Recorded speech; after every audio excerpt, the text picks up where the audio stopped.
Hey, my name is Phil Ebener, and this is my landscape photography workshop.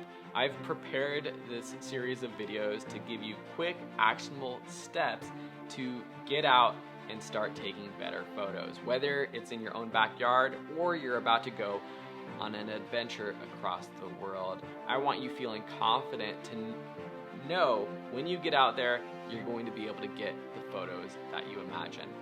I've broken down landscape photography into several elements, from lighting to composition and editing, and throughout them all we're going to show you some inspirational photos and how professional photos and I have been able to improve my photos using those techniques.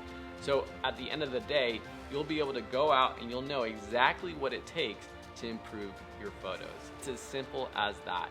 By the end of this course, if you take the techniques and start putting them into practice, you'll be taking better landscape photos than ever. Thanks so much, and we'll see you in the next lesson.